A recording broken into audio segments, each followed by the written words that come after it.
Welcome back to Special Report. It is time now for our Common Ground segment. This evening, we're going to discuss the bipartisan treatment of foreign policy and foreign aid. Joining me tonight, two members of the Senate Intelligence Committee, Kansas Republican Senator Jerry Moran and Colorado Democratic Senator Michael Bennet. Senator, thanks for being here. Great to be with you. Appreciate you both being here. Senator Bennet, let me start with you. Obviously, we saw what Iran did and the failed attack on Israel. The next steps, we don't know, but what's the sense about the importance of this moment in the Middle East? I think the most important thing coming out of this weekend was the way we led our allies in the response to Iran incredibly effectively, and the limitations of their weapons have been demonstrated. The overpowering defense that we were able to provide with Israel was extraordinary, and I think it actually has reset for a moment the balance of power. Whether that's enough to deter Iran, I think Jerry and I both know, being members of the Intelligence Committee, we will never take that for granted. And every day that comes forward, we're going to have to make a reassessment about where things are. But I think this was a very good weekend for Israel and for our allies. And you all have common ground on this. You support the funding for Israel as well as other funding. Senator Moran, what's your take on this? Well, exactly what Michael Bennet said is true. I would also add that it's an impetus for us to get our work done here in Congress. The focus is back again on the Emergency National Security Supplemental, which is hugely important for Ukraine, for Israel, for Taiwan and the South China Sea, but sometimes missing in that list of what it's important for. It's important for the United States of America. This is about our national security, and it was great to see the response of some of our allies in the Middle East even helping in that regard. And what happens next is really the question, what Israel's response is, what our response to that response is. Here's the Treasury Secretary being asked about possible new sanctions on Iran. All options to disrupt terrorist financing of Iran continue to be on the table. We have acted against UAV and ballistic missile procurement networks, assassination rings, and terrorist networks. So I fully expect we will take additional sanctions action. Senator Bennet, you mentioned Iran and, putting the pressure on them and that they are still a real threat in that region. There obviously is criticism of the Biden administration from the right that perhaps the sanctions haven't been fully implemented and they have a lot of money that they're spending, including on terrorist proxies. What's the response to that, knowing what you know on this committee? I think knowing what I know on this committee, Brett, I think it's fair to say there should be criticism of administrations on both sides of the aisle. You look at what's happened over the last 15 years as Iran has been able to build up those proxies, in Yemen, in Iraq, in Lebanon, and they have been able to forge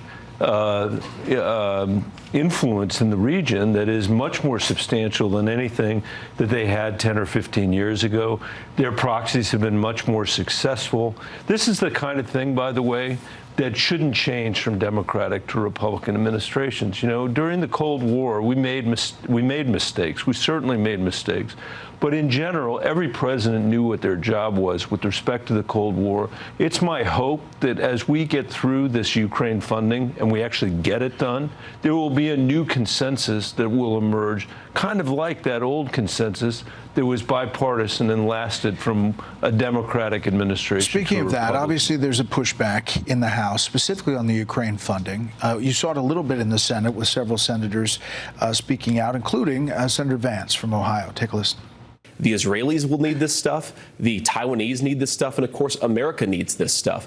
Can we possibly fight all of those conflicts at once? No, the math just doesn't make sense. So what we should be doing is with Ukraine, encouraging them to take a defensive posture, not these disastrous counteroffensive the Biden administration has been promoting.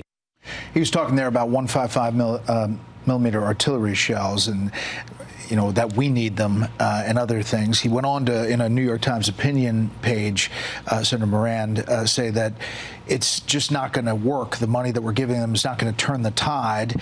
And, if it's good for American business, that shouldn't be the notion in his pushback. And he's getting some support in the House on these fronts that he's making. He is. It's like many things. I think if the American people, I have these conversations with Kansans. They're worried about the money being spent. Is it going to be effective? Does it, how long is the war going to go on?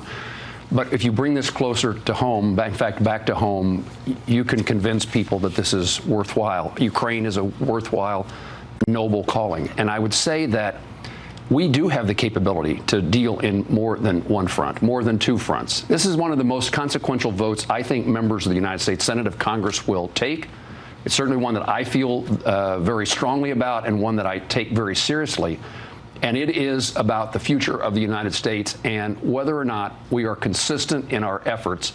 Ukraine needs the ability to be successful, and that makes us safer in the Middle East and makes us safer in the South China Sea. And Senator Bennet, I know you've pushed back specifically on Senator Vance, and you wrote an op-ed about that. I don't need to know that Ukraine has fought as bravely as they have for the last 2 years. I don't need to know that they've taken back half the territory that Putin stole from them, or that they've stood on the tip of the spear for democracy all over the world. I do know that, but that's only a benefit on top of our national security.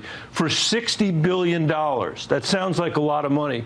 Compare that to the $3 trillion that we spent in the Middle East, where we had our own troops on the ground dying in the Middle East. I'm not going to say that that's cheap, but I am going to say that it's cheap compared to a lot of other investments that we've made and far more effective. And I think that's actually what the math compels. And we've done a lot of stories about all the stuff that's in the supplemental that you all passed, including $6 billion for subs and other building up of the American infrastructure. But last word here, Senator. Brett, my Republican colleagues and I were very critical of the Biden administration as we came out of Afghanistan. That the way that we left people behind, and it is the same story. I tell my Republican colleagues we were rightfully irate at what happened as we came out of Afghanistan. We sent a message to our allies that we may not hang with them. And I tell my Republican colleagues who are critical of the support of Ukraine, this is the same thing. We are sending another message just like the one that we despised just a year or so ago. You all worked together before on a number of bills. If we can get through this week and we can stand up for the country, maybe we could create a whole new politics here that actually supports the national interests of the country. That's what I think we're trying to do. This is a time for us to come together. The threats are real. Okay. Senators, thanks so much. Thanks you. Thanks for having us. You can see